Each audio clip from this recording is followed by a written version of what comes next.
Good afternoon, ladies and gentlemen. Welcome to another edition of the Democratic View. I'm the hostess, and my name is Phyllis Italiano, and I'm honored today to have with me an old friend and our council person who has worked very hard for East Hampton. One of the major troopers saving East Hampton, and his name is Peter Van Scoyoc, running for re-election. Thanks, Phyllis. Thanks for letting me repeat the show with you. This is for you, for your car. Thank you very much, and it's a new cause. I'll be happy to put that on there, Great. Right in the center. Thank you.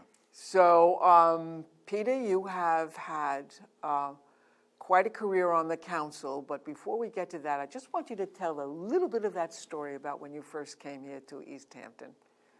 Well, let's see. We were living in Rhode Island at the time. My wife had been teaching at the University of Rhode Island, and due to budget cuts, the position wasn't turned into a tenure track position, and she was looking for a job. And the building industry had sort of collapsed at that point.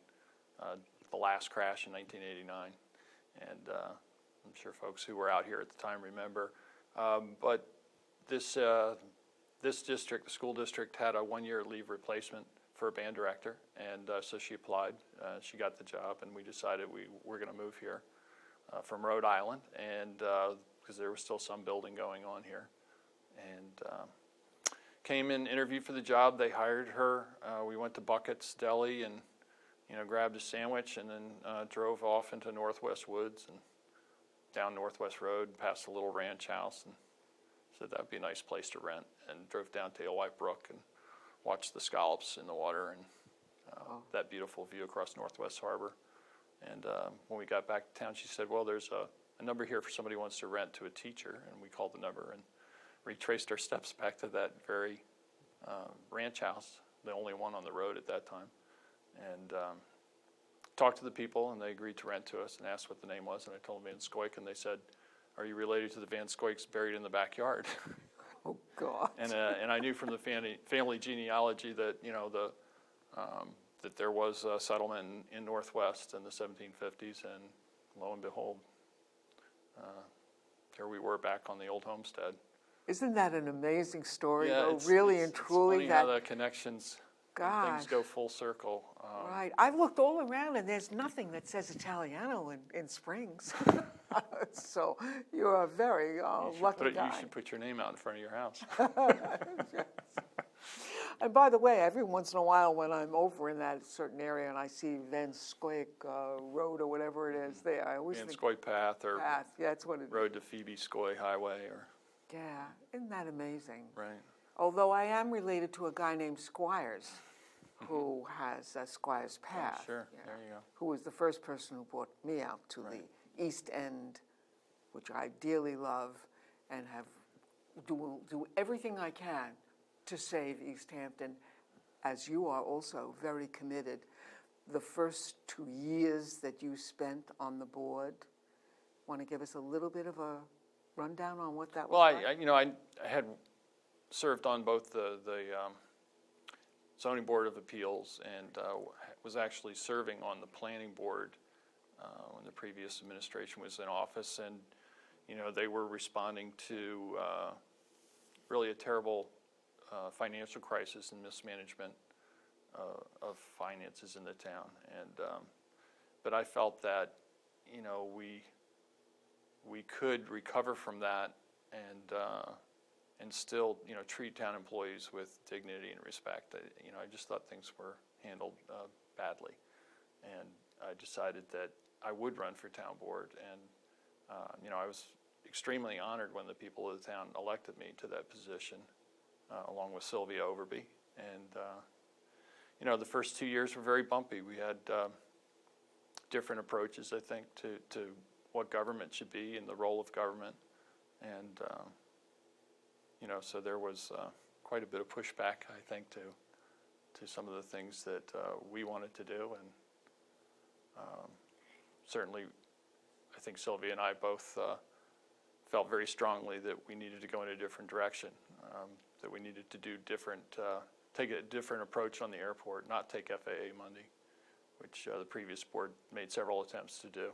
You know, I must just interrupt you for 1 minute to tell you that I was on the screening committee when you came the first time and started to talk about your ideas and your background and your experience.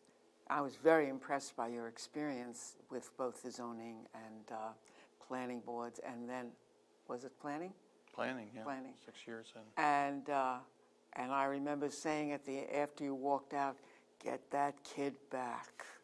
I don't know if I was a kid then. I called at you that a point, kid. but, You were a kid to me. Yeah, okay. But I mean, I knew that the quality, the knowledge that you had, the experience that you had was unlike anything that of anybody else except Sylvia.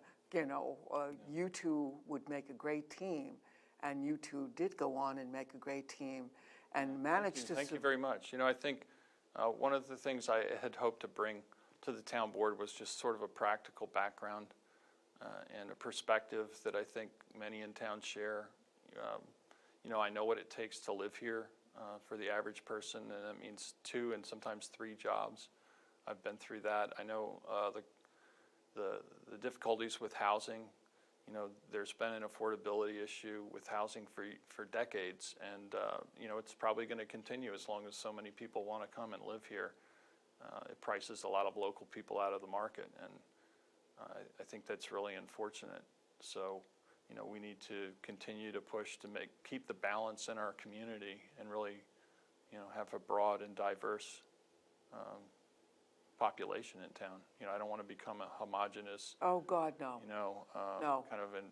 I don't want to be the land of Shishi.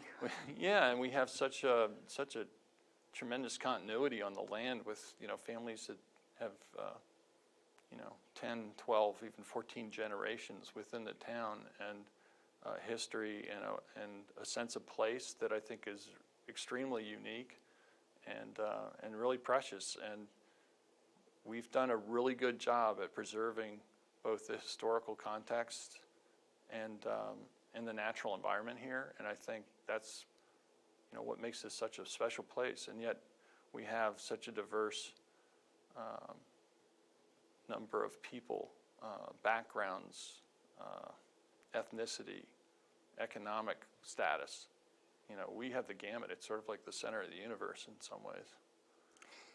And I want to also mention to the fact that when you did finally were able to have the leadership of Larry Cantwell and Kathy Burke-Gonzalez on your team, I always like to say that there were so many issues on your plate that plate was literally cracked from all of the things that had gone on for so long. I mean, the town developed so quick, so very fast, and there was an awful lot of stuff that had to be brought up to date, and you guys have been working on all of that. Well, I think, you know, one of the problems for town boards, I think in general, is there are a number of issues that need to be dealt with, and, you know, there's limited funds, but you know, there's also the difficult part of dealing with issues to try and resolve them. And I think many times people, when they get elected to position, don't want to get into any kind of a controversial debate or discussion about issues. And so it's so much easier just to keep kicking the can down the road. And I think, you know, in the last 19 months, we've been walking along the roadside picking up all the cans. I mean, we've really moved forward on so many, you know, difficult issues. They're not easy to resolve, but I think the key is really bringing the community into the discussion in a positive, open way, and you know, with respect and treating people with opposing views with dignity and respect. That's so crucial to having an open discussion and really reaching consensus on how to move forward. And I think we've been very good at doing that, and I think it makes a huge difference. Well, you have done some amazing things that were maybe not so difficult, like the plastic bag ban, which was, for me, who hates plastic, you know, I can't tell you how happy I was to see that, you know. No, I mean, we got pushback on that as well. You know, there were representatives of the, you know, plastic lobby coming to the town board meeting, you know, threatening to sue or whatever. So, you know, there's always, I think, when you try to do something, there's often pushback. And then Even though it's the right thing. I mean, oh, well, it's the right thing. I mean, my goodness, drive down any road, and if you know you don't stop and want to pick up all the plastic you see along the way. well, I mean, you're talking about plastic and garbage and whatnot. You know, we had a litter committee in town for years, and that had become dormant, wasn't active. And you know, Sylvia brought that back. Even that was controversial with the previous board trying to reactivate the litter committee. You wouldn't think that that would become controversial among board members, but it was. But ultimately, we prevailed with 3 votes on that. So, you know, the Adopt the Road program is back to life and getting very good response. You know, people are taking ownership of the roadway in front of their house and picking it up, which is terrific. You know, we've pushed on recycling efforts to reduce our waste stream, which it saves taxpayers money. You know, keeps us from having to raise that dump fee again, or as high as we would otherwise, because Reduce, reuse, recycle. and cardboard's number 1. You know, Yes, I know. bring the cardboard to the recycle center. I It'll know. help keep your I do. your recycling fees lower. Yeah. Yes, indeed. And also, I mean, there was also Formula Store was another one of the ones that you guys were. Right. I mean, thank Well, I mean, God. that goes to, you know, preserving the rural character and the identity of the town. I mean, we're really known for not having national chains and fast food and all of that, having our own unique, you know, little mom and pop stores. That's, you know, that's what people really want when they come here, I think. It's true. You know, it's unique, it's something different, it's not just the same. I mean, you go to any other town in the United States and you see the Dunkin' Donuts or whatever, it's all the same everywhere. Where's the character? What's unique about it? I used to pass through Riverhead on my way to Jamesport when I was but years old, and How old? very young, but not young enough. I'm talking about the early 50s, and I can tell you, wow, when I go there now, I can't wait to get out. I mean, I only go, you know, when I'm forced to go. Otherwise, I just can't stand the way it has changed, really changed. Yeah. And continues to change. You know. I mean, there have been efforts to revitalize the downtown in Riverhead, you know, to have those unique stores and shops and theater and whatnot. And you see like a town like Patchogue where they've had the revitalization of their downtown, and that's been very successful, I think. You know, they have craft breweries and restaurants and dining. Yes. You know, so I think, you know, Riverhead's tried to do that a couple times, kind of in fits and spurts. I hope they're ultimately, you know, that they prevail and are able to do that. You know, we're very fortunate here to have, you know, fresh grown foods and farm stands and the bounty of our bays and harbors. You're talking so to lucky. the advocate of the bay. I was in the water yesterday swimming. Were you?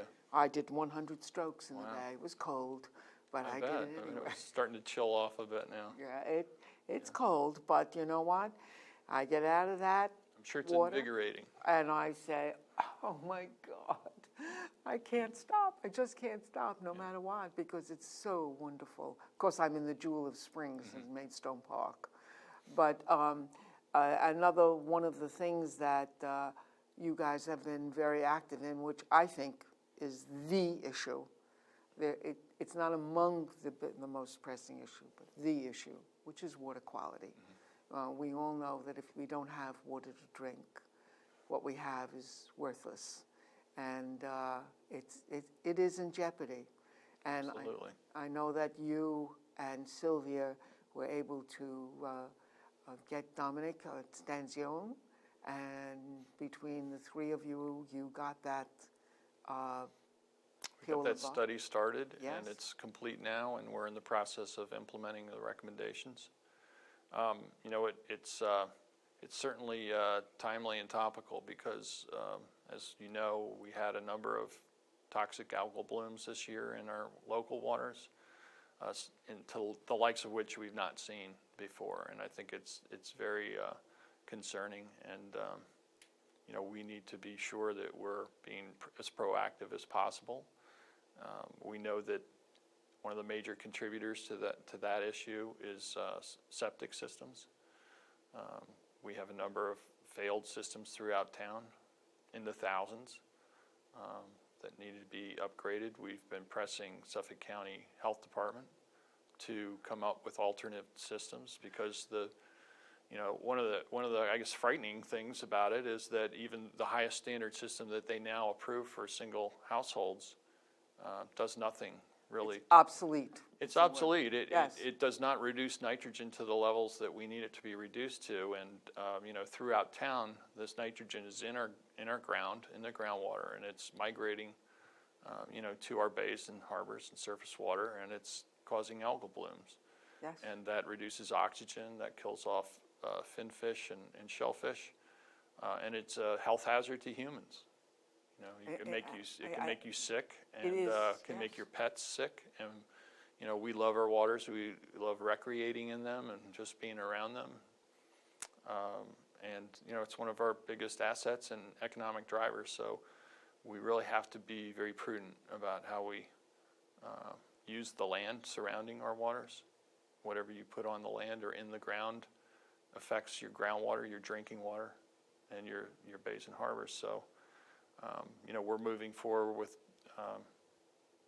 seeking out the best possible alternatives. I can't tell you that I interviewed Allison Bronco from the Peconic Estuary. I counted, actually, I think it was 18 months ago. Mm-hmm. And she told me at that time that Suffolk County was working on a septic system. I know what I got has to be changed, but I'm not changing it to something that's already obsolete. Mm-hmm. If I'm going to change it, and I'm going to spend that kind of money that I have to spend, it's got to be on something that's going to really mitigate nitrogen and some of the other pathogens. No, we understand that, and certainly we don't want people to have to go through it again. So the best possible, you know, systems is what we're shooting for. I mean, there are single cesspools sitting in groundwater which have bacterial contamination taking place in our harbors and ponds, and you know, we need to address those right away. An upgrade of a system will correct that problem, the bacterial contamination. So that's a priority. You know, our drinking water, protecting our drinking water, that's a priority. Yeah, I remember. You know, what is better than going out and coming back with a bunch of clams and then going home and making clam chowder? I mean, good God. Do you think they're doing that? Mine rarely make it to chowder. They know, get opened and eaten before they can hit the pot. My kids get enough so that we can do both. Right. But I mean, I baked make stuffed clam pie, baked stuffed clams, oysters. Pie, yeah, that's oysters. You know, that's the local. It's really treat, absolutely. Well, we get the snappers out of the bay, you know, and I must admit, I do cook the best snappers in the world, and I adore them. I mean, I can. I like snappers and eggs for breakfast. Oh yeah, that is nice. But that's not what we're talking about. We're not talking about what we like to eat.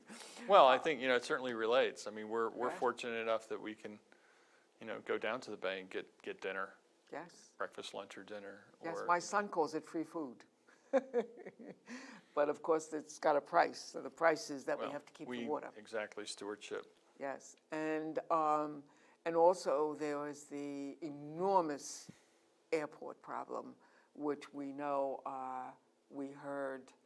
I will never forget the first time I heard people from Matatuck talking about East Hampton's airport? How could that possibly be?